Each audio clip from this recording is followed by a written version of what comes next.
Hello. Hi, how are I'm you? doing great. Great to see you. Likewise. Awesome. Awesome. Great. We've got some friends joining, which is excellent. I know that we have a lot to go over and a lot to dive into. So I'm just going to get started. Welcome, Okay. welcome, everyone. I am Amy Regan from Seesaw Art here in downtown Manchester, New Hampshire.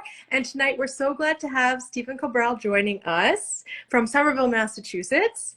And he's going to discuss his work and practice. Stephen's work is featured in our current exhibition, Marking Folding Time, which is on view until April 28th.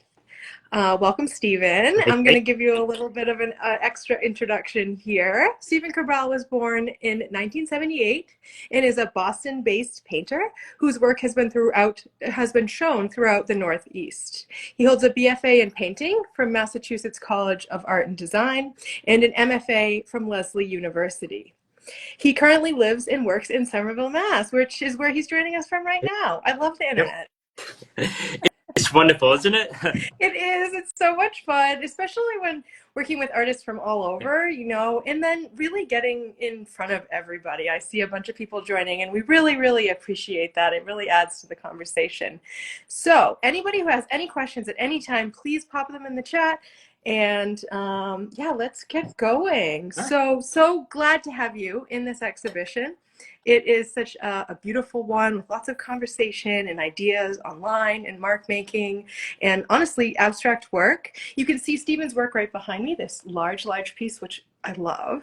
And then this other piece here, right there. What I'll do is I'll take the phone off my little tripod here and do a tour while you're talking too, just to kind of show the other work that's on Okay. view. But let's see, can you tell us a little bit more about your choice in mediums? And which medium are you excited to explore more in? Yeah, sure. So I primarily work in acrylic, but I also work with mixed media. Other medium I incorporate is like markers, fabric, crayons, sometimes oil. So I was primarily an oil painter for many years, and I think I moved to acrylic when I started grad school. That was like about 4 years ago. Mm, The reason being is like oil, of course, everybody knows it just takes a lot of time. yes.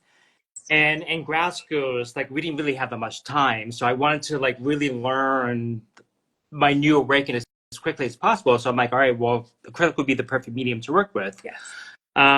At the time, I didn't realize like how groundbreaking acrylic was going to be for me. Hmm. I feel like with acrylic, because it's due that it dried quickly, I had a lot of like openness to like really become more creative and inventing with my medium, ways that I don't think was possible with oil because it's the time constraint.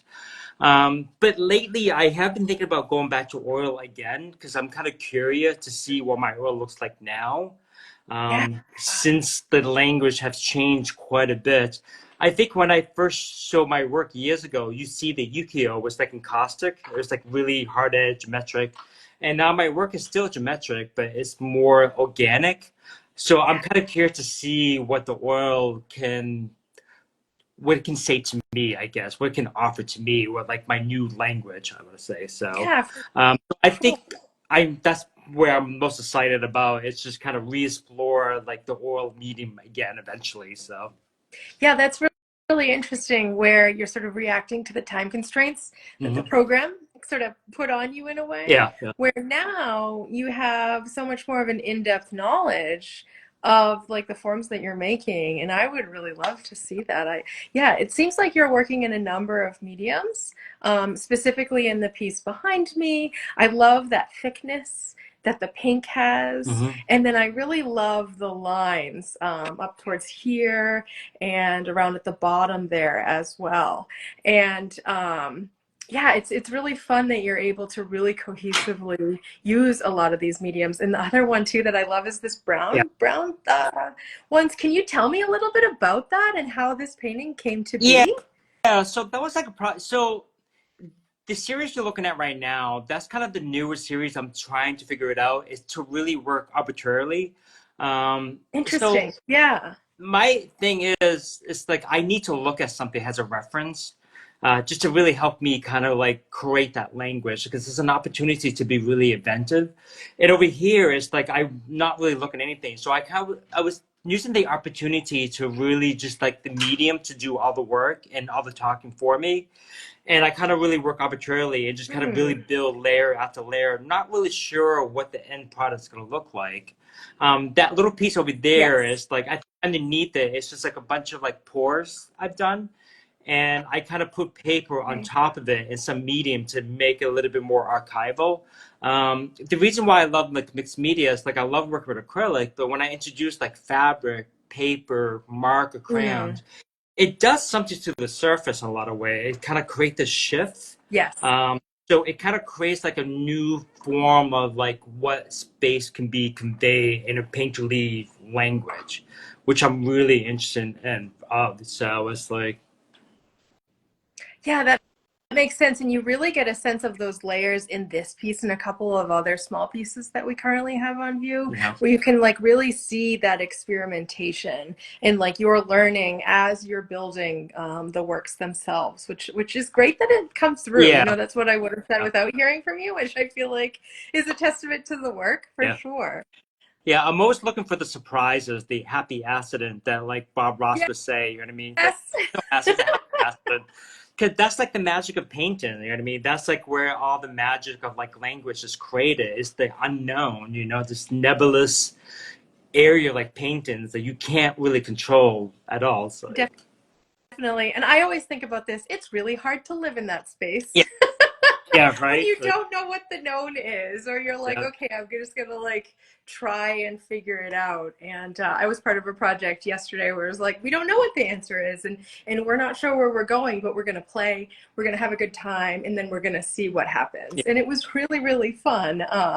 And I think that you know our human brains aren't really comfortable with that, but I feel really lucky to sort of understand that working with artists and sort of being an artist myself. yeah. So with what themes are you trying to convey while and or what are you thinking about while you're creating this artwork? And I'll just Um, install shots while you're chatting. so with that one, it's like so I'm going through a very major like transitional phases right now in my practice. So when I created the ineffable pattern, Mhm. that kind of dealt with the tragedy of like losing somebody. So that was like my way to grieve. So I used pain to kind of like create that language. So I do have some idea of what's going on now, and I'm still trying to figure it out. I'm not sure if I'm going to be able to articulate it in the between worlds. I'm trying to figure it out what that means exactly.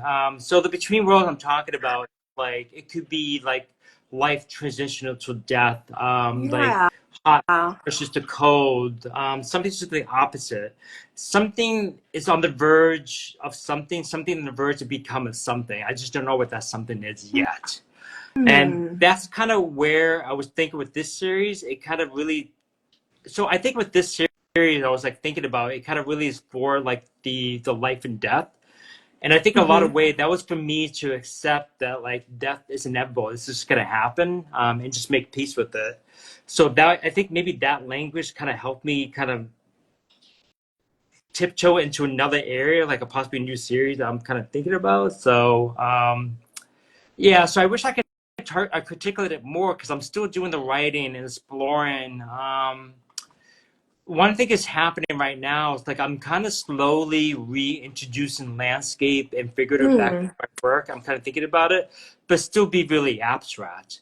So I think that's where like the between space, the between world, that's where I'm like really interested in right now. And that point there is like the unknown. Uh, Yes. that I'm still trying to figure it out. I would say like ask me again like in a year. I think I'll have a better idea what the heck I'm talking about. So No, I totally understand that. And I love the idea. Like it definitely seems like thinking about landscape a little bit and adding that in. yeah. Here's a little close up of this with the mixed media, which I love. One of the favorite things that I love about this work is these gorgeous stripes Yeah. that appear, and like these here are just so beautiful on this large work. So is this one of your most recent works? In that series, yes, that is the Yes. most recent one I have. This is kind of when I was really pushing the pores a little bit more. Yes. And there was other medium I was trying to really kind of push the essence of the medium, see what it can do. Um, so that was a funny painting. It's like this is where I'm not really sure if it's completely done, if it's done. So it's one of those things where I just have to. Huh? So I might rework on it again in a couple of years if I feel like it's not done, you know? And I really was really interested in playing with the opacity and the transparency, what kind of relationship I can create on the surface too, you know? And the crayons just really just become more dominant in that piece, you know? They really Uh, do. I love the I love like you can see the thickness and we were talking about this on Saturday, like the thickness of that acrylic and where yeah, you kind of had to like let it pool and let it go and then to me like it looks a little grid-wise, yeah, which is really interesting because it's such an abstract piece. And that's also one of my favorite questions to ask artists is like, is this painting done? Like it's on view. It yeah. doesn't It is on me. It's necessarily just mean that it is is, but you may return to it later, which is like so fun for like such yeah. a provenance nerd like myself. It's Oh hard my though. It's like goodness. when do you know when it's done, especially when you're an abstract artist, you know what I mean? It's like I think of For Amy sure. Schumann, it's like it's only done when you're sick or tired working with it, you know? Yes, definitely. And And I if you're think that's what still happened thinking to me with about this it, one. I was just kind of like sick or tired working on it. Like I think I'm done with this for now, you know? yeah, let's But take a break. yeah, I have a feeling like in a year from now, it might call on me saying like, oh, there might be a possibly new solution to like really resolve this painting. So we'll see, For we'll see. It's sure. like I tried to keep it really open. It's like, Yeah, and there's no like hard and fast rules on that yeah, too. I love that. So Kathleen Soleil, I think that's how you pronounce your name, says, I love the play between the 2D and the 3D in the painting with the stripes, which I really, really agree. Like you kind of, it really has this depth to it yeah, and it really conveys that like there's a lot of depth to the work and for me like I really love this like really dark navy here. The lighting's going to change, I can't help that, but between these two yeah, pieces and then this piece as well, like you can really get that sense of depth. yeah. It's that's a medium called Flash. It's a wonderful medium. It kind of creates a really deep, Yeah, so it kind of really play with this Vegas it it's like boilers, you know what I mean? It's like there's no light can shine through, so that it makes kind of really sense. play with the space quite a bit dramatically.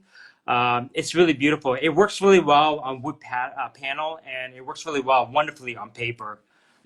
It just becomes really pure matted. It's like it's really amazing. Definitely. Yeah, it's so much fun to, do a couple close-ups and really, really see the work here.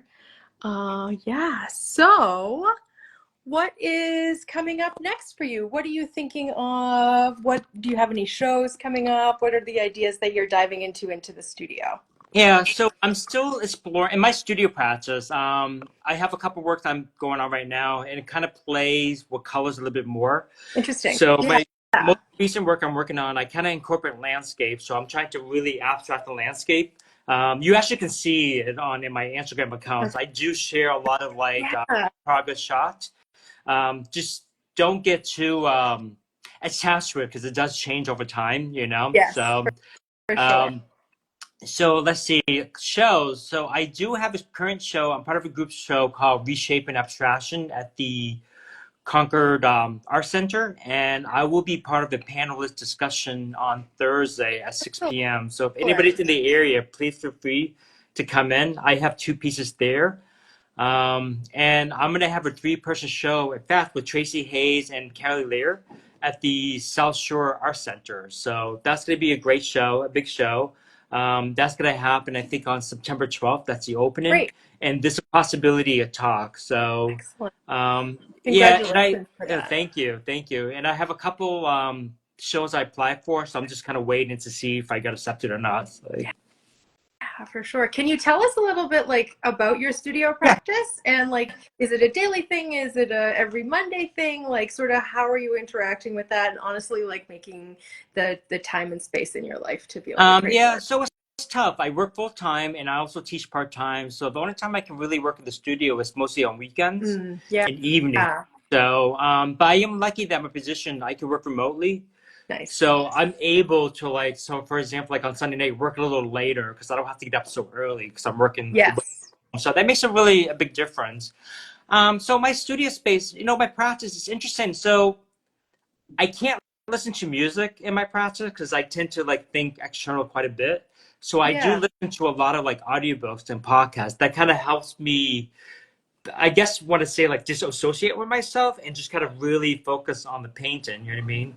So Yeah, it's I a love that. perfect, yeah. It just kind of helps me become more like intuitive and just really be like more in tune with the process. Um, Really when I listen to interesting music, trait. Yeah, yeah, 'cause for me, like if I have to concentrate, I'm putting on like chill beats radio on yeah, Spotify or like classical, right? So if I really have to think about something, but I love listening to podcasts and I can't listen to them if I really have to think about yeah, something. Clearly, you really have to think about your work, but just taking yourself out of it just enough yeah. creates that space to be more Yeah, intuitive. Oh, I've never yeah. heard somebody say that before. That's really interesting. Amy, you just kind of made a really valid point. I think that's where I got the idea, like the between world concept from, and then maybe I was not realizing it at all. So, like, I'm listening to audiobooks, and I mean, it kind of transports me to another Yes. world while I'm looking at paintings. So I'm constantly transported. So that's really interesting that you said that because now you kind of made that idea a little bit more solidified in my mind. I'm like, oh, maybe that's where that came from, possibly.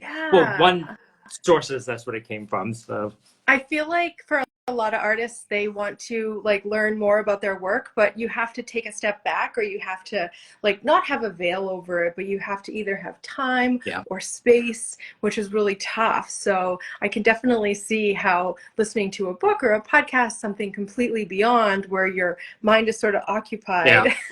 I'm like a classic double tasker, which I love, but yeah. sometimes drives me nuts. It's like, can I just do one thing at a time? Like, It's a why do I curse. always It's a have to be curse and a doing blessing. 17 Like, things? But that's in the good column for yeah. sure, because it really creates an interesting space for you to think. That's Yeah. great. Tracy wants your podcast Okay. list for what you listen to. And I do too for when I'm like doing dishes or making dinner. That's like my chill time when I I get am to listen to happy to whatever. share you with my podcast list and my the books I've been listening to. So I shouldn't say reading, but listening to. Yes. It's like, I know I say reading too, but I'm always listening in the car or yeah. while I'm cleaning or Oh, something it's like that. absolutely wonderful. I mean, I love asking artists that question. Like, oh, it's like, what is it you do to help you focus? That is a And great everybody has a different approaches, like how they deal with it. Some people can work in silence, which I can't do that at all. And some people listen to music, which I love music. I listen to music all the time, but for some reason, my studio, it just does not work. yeah. Like, I get this very, I don't want to say they're intrusive thoughts, but it's like I start thinking that what I said like 20 years ago. Oh I'm yes. like, Yeah, my that God, like, happens to why me am when I I'm thinking falling about asleep. this? You know what I mean? That's like the music. It's like, okay, something's triggering here. It's like, That is so funny. Excellent. So do you have a studio in your home? Do you have a studio outside of the home? Have you ever like sort of what's your thoughts on that? yeah. So I am part of Vernon Street Studio in Somerville. I have been there for 10 years. Wow. There's about maybe 150 artists there. So it's a great community. Vernon Street has been there since 1977. So I think we're celebrating our Wow. 50th anniversary. Yeah, 50. Um, Yeah, so I will be participating in the Somerville Opus Studio. That's the first weekend of May. Oh, that's in 3 weeks. Yeah, it's in 3 weeks. So it's like, so I really Get the gotta, broom out, yeah, I gotta get the room out and start tackling in that right now. So thanks for the reminder. It's like, That's excellent. It must be cool to be part of like a large studio system yeah, like that. We're in a collective, which is really fun. We're kind of like a bunch of artist studios off of a main space. I love it so yeah, much. There's always something happening and going on, and just seeing what people are working on is really rejuvenating. Like yeah, that's part of my project here is just to like like see people seeing yeah. work and not feel like I'm in my own little vacuum. Oh, it's amazing. I mean, I think and I know is like being an artist is a very like it's a lonely occupation, right? There's no one around. You're constantly by yourself working on this project. So when you're part of a community of artists who can like exchange ideas, get resources, just to simply chat, it's really incredible. You know what I mean? We all need that. So I think like having an artist community in each town, city, state, it's vital You know, like we need that kind of stuff. So that can't, it's important for that not to disappear. So it's like, I totally agree with that. Yeah, for sure. And what I find really comforting is that I feel like no matter what town or city you were in, you would find that and yeah, you could sort of like add your specialty to. I feel confident that maybe I'll leave Manchester, New Hampshire, but if I ever did, then I would be able to add to whatever is already happening there. The other thing too is it helps you talk about what you're doing, not in front of the live yeah, audience. Like I'm always processing. I hang a show and a studio mate will come in and say like, what's going on here? And it's like, what is going on yeah, here? Obviously, I've thought about it for months or a year before I like produce it. yeah, But to be able to articulate those thoughts in front of a loving audience where they can kind of like push back or say like, that doesn't make any yeah, sense. What are yeah. you talking about? I really, really love that. That's great.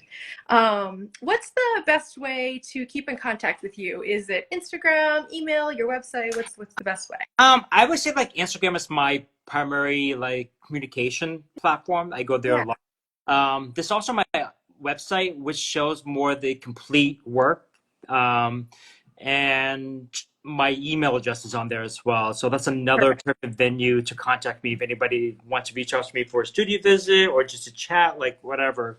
But yeah, Instagram I use every day, a lot. So I might be slightly addicted to Instagram, but I'm working on that. So I feel the same way yeah, too. I feel like it's one of those necessary evils. I feel lucky too because like I know what to yeah, post in yeah, promoting my show, so there's no question there.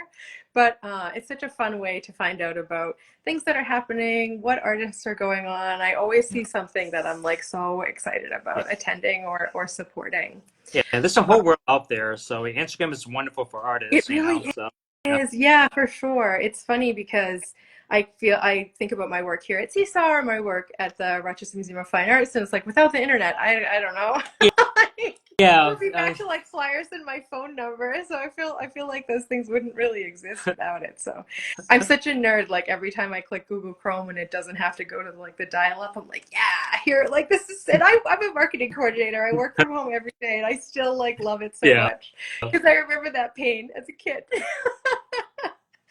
Anyone That's who too has any funny. questions or anyone who came by, saw the work, thought about it, or is planning to come by, please ask us now. And one of the questions that I really love to ask is, like you said, being an artist is really, really tough. What are some of the things that help you keep coming back or like beacons of light? You know, I sort of get a little bit like, is it worth it or what am I doing? I think of Yeah. my that are working 24/7. So it's like, okay, somebody has to be there to promote them. What helps you keep coming back? And it's a really good question. It's like I've been thinking about that because I have been struggling like quite a bit, like if it's worth it. Yeah, And one thing that came to the conclusion, it is worth it. That is like basically the essence of my being. It's like without it, it's like I don't know who I would be. It's like it's an identity thing, right? definitely. I mean, I have been painting and drawing since I was a kid. It's a passion of mine. Uh, I think like, well, what all other things can I do? I mean, I love to cook, but I don't know if I want to like cook for the public, you know? Right. Yeah, Uh, that's a whole nother. it's a I've whole tried it. different, yeah, It's it's just, fun. It's not for me. yeah, right? I mean, I love to cook for my husband. That's like pretty much it, you know? It's like, but yeah, I think that's what, it's just the drive, you know what I mean? Yes. It's just who I am as a person. I can't think what else to do if I'm not painting, you know what I mean? Besides Yes. traveling the world, I would love to travel Yes. more. Yeah. But that's Yeah. not, That would be lovely. I can yeah, totally yeah. picture I need to that. sell more work in order to do that. So yeah, For sure. No, I totally understand that. And it's like, for me, what's exciting is like finding what everybody's third space is. And I recently traveled for work and we're an international company. So it's easy to be like, where are you from? And it's like, well, I'm from Manchester. You got to try out X or Y. And every town has yeah, like whatever their tropes are. So after a week of that, I was like, I don't want to ask that question anymore. Like, and then I thought, like, what's a better question, like a cocktail party question? And of course, I want to talk about my passion. yeah, So I was like, right, but the thing that I bumped against was like, if your work isn't your passion, then like, is that sort of telling something? yeah, But obviously, companies want us to make sure that we're well rounded, we're involved in the community, whatever, that's some sort of value of some kind. So I sort of came up with the idea of like outside of work and home, like what is your favorite thing to do? And that has been like a really sort of third space Yeah. question that I've been having a lot of fun outside of like, where are you from? Everybody can talk about Yeah. that. Yeah. Actually, that's a good idea. It's like, Yeah, everybody's got yeah. it. And it's like outside of work and kids and which you can definitely tell that I'm like a Capricorn and nothing's ever good enough for me from that question. It's like, okay, everybody, all of these things that you could legitimately spend your entire life enjoying, where I'm Yeah. like, no, like what's that extra thing that you totally love? And it was fun asking that because I connected with someone who loves to sew with their mom. And like I sew with my mom. So it was just like not anything that we would have ever like stumbled across Yeah. until I kind of asked that question, which is just like sort of a fun thing. It is. I mean, that's a great question to ask to like get a deeper connection with the other person. You know what I mean? Because it's not so generic. It's a little Yeah, bit more personal, it right? is a It's little like, bit more so, personal for yeah, sure. and I love that. Yeah, I hopefully love it's not too that. Yeah. personal. Now I'm thinking about that. Where, No, but no, the it's thing okay. is, It's like they don't it's have to like answer if they find it's too right. personal, right? So it's like, Exactly. They don't have to be like, I'm like a dungeon lord or whatever it yeah, is, but they could say, like, I love ketchup and I like to try different ketchups. Like, it doesn't, but that also sort of helps you understand that person, like, when you're meeting them too, which I yeah. think is like kind of fun. And So, make Christmas easier. You can get them like a whole set of yes, ketchup. So love that. right, Oh my like goodness. oh, I remember that. It's like Yeah, like, good. Okay, for sure. That's so funny. Excellent. Well, this has been really fun, Stephen. yes, I'm thank you, so glad to Amy. have you here in Manchester. It's great to work together again. I feel like when we work together in Rochester, your work has evolved. Like there's still those through lines. I really love the idea of you thinking about landscape and that abstraction Yeah. process. For some reason, I love like landscape from the current year. Just because I feel like it's like, oh, it's landscape from 1850. Like, what's the deal? It's Yeah, like, no. We're still living in these spaces, yeah. and they're always like it's at the same time like super old but always current too. So I can't wait to see your work that comes through with that. And then I love the idea of getting to follow along and look at your process too. And that's a really vulnerable thing to share. Like I could definitely share more photos of like me going through and hanging the exhibition, but like I can't be that vulnerable. Oh, I only want oh to my show God, like the perfect. I never want to show like a messy gallery, which like it does get messy, but nobody it can does get see it messy, kind but of people thing. need to see that because I don't want them to have the illusion like we live in this beautiful, like luxurious, like lifestyle in the studio. You know, it's a mess back there. You know, like Yeah, it emotion. definitely is. You go through so much like dramas and phobias. It's like very similar to painting. It's just like when things doesn't really go your way in the process, it's an awful feeling. You know what I mean? And I just feel like sharing that with the Instagram community. Like I get messages like people send to me. It's like I relate to that. It's like I Oh, totally that's so relate to that. It's like that's the definitely. connection. Like we all understand that. You know? It's like Yeah, for sure. I really love that idea. I should try to get better at that, but yeah. I Don't don't be want to seem shy. like Just I don't let it know. all I out. like totally. I'm such a funny curator because I really am a shy person, but at the Yeah. same time, like I really, and that's what it is I get to be like, oh, look at Steven. You know what I mean? Like he's doing the thing. Like I just put it on the wall, like whatever that answer is. But oh, that's so interesting for sure. Do you have any final thoughts or some sort of wisdom you'd like to share? I don't mean to put you on the Oh, spot, you're but gonna just put kind me on the of, spot there, huh? for sure, not wisdom, but just like, like what are you thinking about today or the next time you go into the studio, what are you working on? So I read. Oh, I forgot what is his name. Now there is a book called The Creative Focus. It is really wonderful. It's an audiobook, and I can't remember his name. It's like Ruben something, and he kind of really gave some great pointers. And the only advice I have is like, don't worry about what other people's producing, what's popular, what's the fad. Just do what's really important to you. You know, and I'm kind of learning that right now. Like I reading love that. it, I'm like, oh, it's like this topic's more important to me. It's like I don't care if anybody cares about it, but that what makes the work even more stronger because it becomes more like authentic and personal. You know, so I Yeah. think that's like my advice to everybody: just be yourself in the studio process. So I love make stuff that. that makes you happy. So Yeah. like, Yeah, for sure. And like stand by it. You know what I Oh, mean? Rick I feel Rubin. like, Thank you, Tracy. yeah, Rick That's his Rubin. name. Rick Rubin. Rick Rubin, we can all agree is Yeah. like such a wealth of knowledge. I see quotes from him, or he has a great podcast. I think it's with Malcolm All right. Gladwell that I love to listen He's to about amazing. music. Right? Yeah, Yeah, yeah, yeah. So for just listen to sure. his audiobook. It's really it I opened up a love lot that. of doors in my mind. It's like, oh, that's such a really great philosophy perspective. Like I'll have to remember that. So Yeah, because I feel like everything is sort of on a yeah. trend. And so like if you stick with the trend, like I laughed so hard when I saw like the choker necklaces coming back from the 90s. I'm like, Oh, wait a really? minute. It was like the first time that I'd seen a trend like do a full loop where Yeah, probably wasn't new when I saw it, but I was young enough to think like everything's new. And like now it's coming back and it's yeah, like if you stick with it or you have that history, then you can really speak for it. And then you can really like you're already there once it sort of comes back around. yeah. But Exactly. I guess grit is always the the answer to being an artist for sure. Yeah. Excellent. Well, Stephen's work is on view in Marking Folding Time until April 28th. And if you visit Seesaw Gallery, you can check out the exhibition online, view all of these lovely paintings. You can also book an appointment or check out our open hours to come down and see the work in person. And I really appreciate your time, Stephen. It's been so Yes, much fun to hang. Amy. Thank you so much for hanging out with me. It's like I really, really enjoy it quite a bit. So, and thank you for everybody for participating and joining. So, all right. Excellent. Thanks so much. And we'll catch you at the next artist talk. Thank you so much, everyone. Enjoy your night. Bye. Bye.